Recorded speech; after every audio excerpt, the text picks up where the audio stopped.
ስልጣንም ፖለቲካን በቃኝ ጨርሻለሁ። አቶ ጌታቸው to the party and rest assured I will not be running for any specific office. የወልቃይትና የተፈናቃዮች ጉዳይ ሌላኛው የመድረኩ ግለት And I haven't changed my position. Demeke Zewde should not be in the business of administering that area, but if I have to create the ground for the return of IDPs with the federal government and have to continue to work with people. የጠቅላይ ሚኒስትር አብይ አህመድ የምስራቅ አፍሪካ ጉዳዮች አማካሪ አቶ ጌታቸው ረዳ ከአልጀዚራ ቴሌቪዥን ሄድ ቱ ሄድ ፕሮግራም አዘጋጅ ማህዲ ሐሰን ጋር ያደረጉትን ለአስጨራሽ ቃለ ምልልስ ምሽቱን ሙሉን ተለቆ የበርካቶች መነጋገሪያ ሆኗል። እጅግ ወሳኝ የሚባሉት የቃለ ምልልሱ ጭብጦች ባለፈው በጣቢያው ዩቲዩብ ገጽ ላይ በቅንጭብጭብ በመለቀቁ ብዙዎች ዋናውን በጉጉት እንዲጠብቁት አድርጓቸውም ቆይቷል። አቶ ጌታቸው በዚህ ቃለ ምልልሳቸውም ስልጣንና ፖለቲካ በቃኝ፣ ወደ ቀደመው የሙያ ዘርፍ እመለሳለሁ ሲሉም ተደምጠዋል።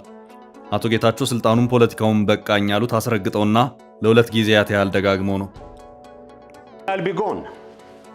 But gone where? To another party? No, probably to academia, to writing books and all that. Believe me, I'm not interested in the corridors of power anymore. Even now, you're not interested in political power, even though you've been in politics for 20 odd years. Even now, I don't clear my words with the Prime Minister.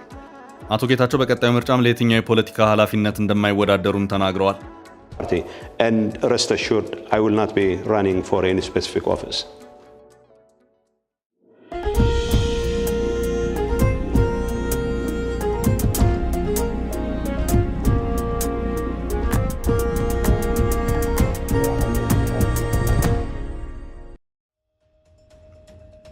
አንድ ሰው የአልጀዚራው ሄድ ቱ ሄድ ፕሮግራም እንግዳ ሆኖ ሲቀርብ ጥያቄዎች የሚቀርቡለት ከሶስት አቅጣጫ ነው። አንደኛው ከራሱ ከፕሮግራሙ አዘጋጅ ጋዜጠኛ ሲሆን ከዚህም በተጨማሪ ፓናል ኦፍ ኤክስፐርትስ የሚባሉትም ጠያቂዎች በእንግድነት ተጋብዘው በጥያቄ አቅራቢነት የሚታደሙበት ሁኔታ አለ። ፕሮግራሙ የሚቀረጸው ሌሎች በርከት ያሉ ተከታታዮች ባሉበት አዳራሽ ውስጥ ነው። ሌላኛው ጥያቄም በሶስተኛ ደረጃ ለእንግዳ የሚሰነዘረውም ከነዚሁ የአዳራሹ ታዳሚዎች ጭምር ነው። ይህ ፕሮግራም እንደ ሌሎች ቃለ ምልልሶች ጋዜጠኛውና ተጠያቂው ብቻ ስቱዲዮ ዘግተው በጥያቄና መልስ የሚጨርሱት የተለመደው አይነት ቃለ ምልልስ አይደለም። ይህም በመሆኑ ተጠያቂ ሰው ከሶስት አቅጣጫ የሚወረወሩለትን ጥያቄዎች በአግባቡ እየተረዳ ተገቢ ምላሾች መስጠት ግድ የሚል ይሆናል። በዚሁ መሰረትም አቶ ጌታቸው በዚሁ 49 ደቂቃ በሚሆነው የተሟሟቀ የትንቅንቅ መድረክ ላይ ከሶስቱም አቅጣጫ የተሰነዘሩትን ጥያቄዎች አስተናግደዋል። የአዲስ ስታንዳርድ ጋዜጠኛና ኤዲተር ጸዳለ ለማ፣ በአፍሪካው ቀንድ የሰላምና ግጭቶች ዙሪያ ትኩረቱን አድርጎ ጥናቶችን የሚሰራው ፕሮፌሰር ኬቲል ትራምቮል እና የኔክሰስ ፎረም ፎር ሪሰርች ኤንድ ኤክስኪዩቲቭ ዳይሬክተር የሆነው ብስራት ለሜሳን በፓናል ኦፍ ኤክስፐርት ጠያቂነት ጥያቄዎቻቸውን ለአቶ ጌታቸው እንዲያቀርቡ የተመረጡ ናቸው። ብስራት ለሜሳ በመድረኩ ላይ ድጋፋቸውን ለመንግስትና ለአቶ ጌታቸው በማሳየት የመድረኩን ግለት በተወሰነ ደረጃ ረገብ ለማድረግ ሙከራዎችን ሲያደርጉ ታይተዋል። በሌላ አቅጣጫ ደግሞ ጸዳለ ለማና ፕሮፌሰር ኬቲል ትራምቮል ልክ እንደ ሄድ ቱ ሄድ ፕሮግራም አዘጋጅ ማህዲ ሐሰን ለአቶ ጌታቸው ፈታኝ ያሏቸውን ጥያቄዎች ያቀረቡበት ጥበብ የተሞላበት ስልትም ጎላ ብሎ ታይቷል። በዚሁ የሄድ ቱ ሄድ ትንቅንቅ ጋዜጠኛው ማህዲ ሐሰን የቤት ስራውን በሚገባ ሰርቶ የገባ መሆኑን አሳይቷል። ጥያቄዎቹ ግልጽ፣ እጥር ምጥን ያሉና በመልስ ሂደት ውስጥም ተጠያቂው መፈናፈኛ እንዲያጣ በሚያደርግ መልኩ በተከታይ ጥያቄዎች ወይም ፎሎ አፕ ኩዌስችንስ የሚያጣድፍ ነው። አቶ ጌታቸውም ይሄው እስትንፋስ የሚያሳጣና በአናቱ የሚከታተል የጥያቄ ናዳ ገጥሟቸው ታይቷል። እሳቸውን የመድረኩን ግለት ከፍ በሚያደርግ መልኩ ምላሻቸውን ሰጥተዋል። አቶ ጌታቸው ለተጠየቋቸው ጥያቄዎች ተገቢ ነው ያሏቸው ምላሾች ቢሰጡም በህይወታቸው ከሰጧቸው ቃለ ምልልሶች እጅግ ፈታኝ ነው ብሎ ሊይዙት በሚችሉት ፕሮግራም ላይ ተገኝተዋል ማለት ይቻላል። በሌላ አቅጣጫ አቶ ጌታቸው ከጋዜጠኛው ከፓናል ኦፍ ኤክስፐርትስ እና የአዳራሹ ታዳሚ የቀረቡላቸውን ጥያቄዎች በሙሉ ምላሽ ለመስጠት ያደረጓቸው ጥረቶች በብዙዎች አድናቆትን አትርፎላቸዋል። ይህ ዋናው ቃለ ምልልስ ከመለቀቁ በፊት ከቀናት በፊት ተቀነጫጭበው የቀረቡት የቃለ ምልልሱ ክፍሎች ላይ በርካታ አስተያየቶች መሰጠታቸው ሙሉ ቃለ ምልልስ ሲለቀቅ የሰዎች ትኩረት ባልሰሙት ሐሳብ ላይ ያረፈ ሆኖ ታይቷል። በቅንጭብጫቢው ቃለ ምልልስ አቶ ጌታቸው ነጥብ ጥለዋል ያሉ ሰዎች ሙሉውን ቃለ ምልልስ ሲሰሙ ከቀደመው ሐሳባቸው ብዙም ፈቀቅ ብለው ባይታዩም ቢያንስ ግን ከቀደመው ጊዜ ለዘብ ያለ እይታ ኖሯቸው ታይተዋል። ቃለ ምልልሱ ጠቅለል ብሎ ሲታይ አቶ ጌታቸውና ጠቅላይ ሚኒስትር አብይ አህመድ ስላላቸው ግንኙነት ሰፋ ያለውን ክፍል ይዞ ይታያል። ከጦርነቱ ጋር በተያያዘ ተፈጽመዋል ስለተባሉት ወንጀሎች፣ ስለ ወልቃይትና ተፈናቃዮች ጭምር በዚሁ ሄድ ቱ ሄድ ፕሮግራም ተነስተዋል። የጦርነት ደመና ውስጥ ነው የተባለው የኢትዮ ኤርትራ ውጥረትም ጉዳይ አንዱ የዚሁ ቃለ ምልልስ አንኳር ጉዳይ ነበር። አቶ ጌታቸው በጦርነት ወቅት የተናገሯቸው ንግግሮች ሄድ ቱ ሄድ ፕሮግራም አዘጋጅ ማህዲ ሐሰን አማካይነት በምልሰት ወይም ፍላሽባክ እየተመዘዙ አሁን ካለው ሁኔታ ጋር እየተመሳከሩ ሲቀርቡላቸውም ታይተዋል። እነዚህ በምልሰት የቀረቡ ጥያቄዎች እንዲህ ስትል ነበር፣ አሁን ደግሞ እዚህ ጋር ነህ የሚል ይዘት ያላቸው ጥያቄዎች ሆነው ይታያሉ። ጥያቄዎቹ ከአቶ ጌታቸው ምላሽ አንጻር ተጨምቀው ሲታዩ ዘና ብለው ምላሻቸውን የሰጡባቸው፣ አጥብቀው ራሳቸውን የተከላከሉባቸው፣ እንዲሁም በጸጸትም የፖለቲካ ንስሐ የገቡባቸው ሆነው ይታያሉ። የመድረኩ እንግዳ ጌታቸው የፖለቲካ ንስሐ ሲገቡ ከታዩባቸው ነጥቦች መካከል አንደኛው በእሳቸው ቅስቀሳ ወደ ትግራይ 2 ዓመት ጦርነት በመግባት ህይወታቸውን ስላጡት የትግራይ ተወላጆች የተመለከተው ጥያቄ ይገኝበታል። ሄድ ቱ ሄድ ፕሮግራም አዘጋጅ ማህዲ ከዚሁ ጋር በተያያዘም ለአቶ ጌታቸው ያነሳው ጥያቄ በርካታ የትግራይ ተወላጆች ዛሬ እንደ ከሃዲ አድርገው እየቆጠሩ ነው። ይህ ሊሆን የቻለው ደግሞ በዚያ ጦርነት ወቅት ባቀረብከው የክተት ዝመቱ ጥሪ ብዙዎች ወደ ግንባር ከተመሙ በኋላ ለእልቂት በመዳረጋቸው ነው። በጊዜው ባደረግከው የጦርነት ክተት ጥሪ በ10 ሺዎች የሚቆጠሩ ወጣቶች ጥሪውን ተቀብለው በመነሳሳትና እንዲዋጉ አድርገዋል። አሁን ግን የእነሱን ስቃይ ያቀነባብሯል የተባለው መንግስት ጋር በመሆኑ በርካቶች ክህደት እንደፈጸመ ሰው አድርገው ያስባሉ። ያን ጊዜ ላደረግከው የክተት ቅስቀሳና ዛሬ ደግሞ እንደከዳሃቸው ለሚያስቡ ሰዎች ምን የምትለው ነገር አለ የሚለው ጥያቄ አቶ ጌታቸውን ልክ ነው ብለው ራሳቸውን እንዲከላከሉ ያደረገ እንደዚሁም ልክ ያልሆነበት ክፍልም ነበር በማለት በአደባባይ የፖለቲካ ንስሐን እንዲገቡ ያደረገው ነውም ታይቷል።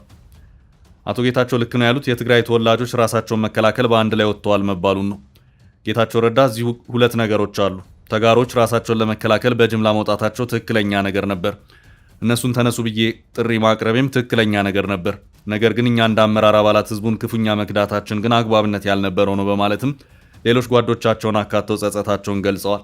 እኔም የዚያ ውድቀት አካል ነኝ፣ ይህ እስከ መቃብር የምሸከመው ሀቅ ነውም ሲሉ አቶ ጌታቸው ጸጸታቸውን በአደባባይ አሰምተዋል።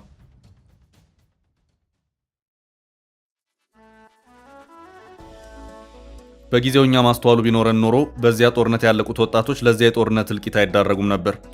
አሁንም ቢሆን እንደ መሪያ ጥፋት መደገም የለበትም ባይነኝ ሲሉም አክለዋል። አቶ ጌታቸውን ከፈተኑት ጥያቄዎች መካከል አንዱ የወልቃይት ተፈናቃዮች ጉዳይ ነው። እንደሚታወሰው አቶ ጌታቸው ከሳምንታት በፊት ወደ ወልቃይት አምርተው ሁመራ ላይ ከነ ኮሎኔል ደመቀ ዘውዱና አሸተ ደምለው ጋር በመሆን በአንድ መድረክ ላይ የታደሙበት ሁኔታ ነበር። ከዚሁ ጋር በተያያዘም እንዴት ከነ ደመቀ ጋር አብረው ታዩ የሚል አይነት ይዘት ለአቶ ጌታቸው ቀርቧል። የአቶ ጌታቸው ምላሽ የነበረው መሬት ላይ ያለውን ችግር መፍታት ካለብህ መነጋገር የሚኖርብህ እዛ ቦታ በስልጣን ላይ ካሉ ሰዎች ጋር ነው። በተያዙት ቦታዎች ያለውን አስተዳደር የፌዴራል መንግስት ማፍረስ እንዳለበት አምናለሁ። ተፈናቃዮችም ወደ ቀያቸውና ቤታቸው እንዲመለሱ ካስፈለገ ከፌዴራል መንግስቱ ጋር በትብብር መስራት ያስፈልጋል ሲሉም ተናግረዋል። ጋዜጠኛውም በአንድ ወቅት ከአንድ ዓመት በፊት ህዝቡን ያፈናቀሉ ሰዎች እዚያ ቦታ እስካሉ ድረስ ተፈናቃዩን ወደ ቀየው መመለስ አደጋ ነው ብለው ነበር። አሁን ደግሞ አፈናቀሉ ካሏቸው ሰዎች ጋር ቁጭ ብለው ሲመክሩም ይታያል። ነገሩ እንዴት ነው የሚል ጥያቄን አስከተለ። ጌታቸውን መለሱ። እኔ የትግራይ ጊዜያዊ አስተዳደር ፕሬዝዳንት በነበርኩበት ወቅት በዚያ ቦታ ያለው የአማራ ታጣቂዎች እንዲወጡ መከላከያና ፖሊስ አካባቢውን እንዲቆጣጠርና ቅድመ ጦርነት የነበሩት ሚሊሻዎችም የጸጥታ ማስከበሩን ስራ እንዲሰሩ ከፌዴራል መንግስቱ ጋር ተስማምተን ነበር።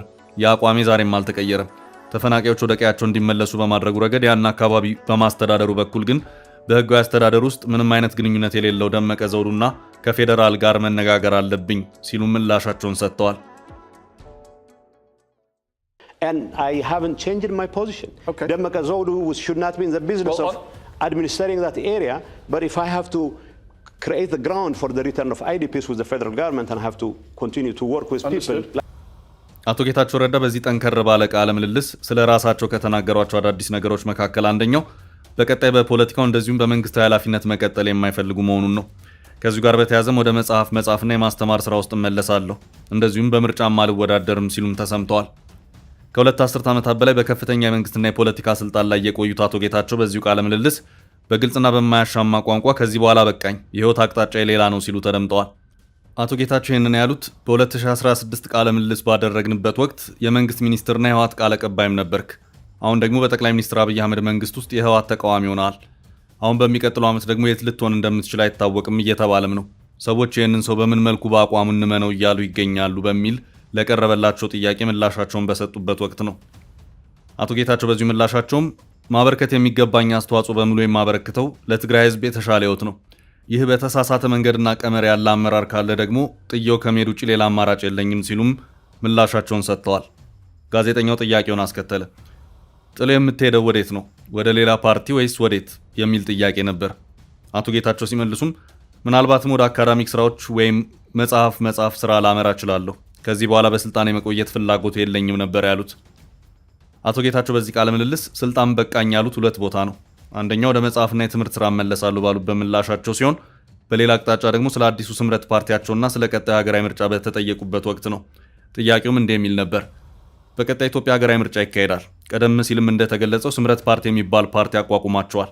አቶ ጌታቸው አንተን ለሁለት አስርት ዓመታት ያህልም ስልጣን ላይ ቆየ ሰው ነህ። እንደ ብዙዎች የኢትዮጵያ ፖለቲከኞች ብዙ ለህዝብ የገባቸው ያልተፈጸሙ ቃሎች አሉ።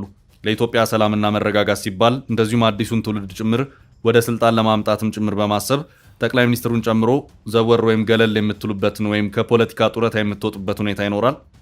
ለዚህ ጥያቄ አቶ ጌታቸው ምላሽ የነበረው አሁን ባለው ሁኔታ ይህንን ጉዳይ በተመለከተ እኔ መናገር የምችለው ስለ ራሴ ብቻ ነው።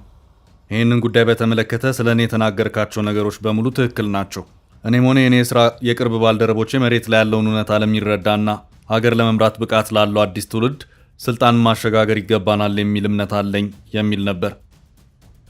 የሄድ ቱ ሄድ ፕሮግራም አዘጋጅ ማህዲ ሐሰን ከዚሁ ጋር አያይዞ ለአቶ ጌታቸው ሌላ ተከታይ ጥያቄን አስከተለ። ጥያቄውም ያ ከሆነ ታዲያ ለምን አዲስ ፓርቲ ማቋቋም አስፈለገ የሚል ነበር። በትግራይ ምንም አይነት ድጋፍ ይኑረኝ፣ ያንን ያለኝን ድጋፍ በፓርቲ በኩል ማቆየት አለብኝ። ከዚህ ውጭ ግን አሁን እርግጠኛውን የመናገር የሚችለው ነገር ቢኖር ለየትኛውም የስልጣን ኃላፊነት የማልወዳደር መሆኑን ነው ሲሉም አቶ ጌታቸው በስልጣን የመቆየት ፍላጎት የሌላቸው መሆኑን ለሁለተኛ ጊዜ አረጋግጠዋል። And rest assured, I will not be running for any specific office. I'll be gone. But gone where? To another party? No, probably to academia, to writing books and all that. Believe me, I'm not interested in the corridors of power anymore. Even now, you're not interested in political power, even though you've been in politics for 20 odd years. Even now, I don't clear my words with the Prime Minister.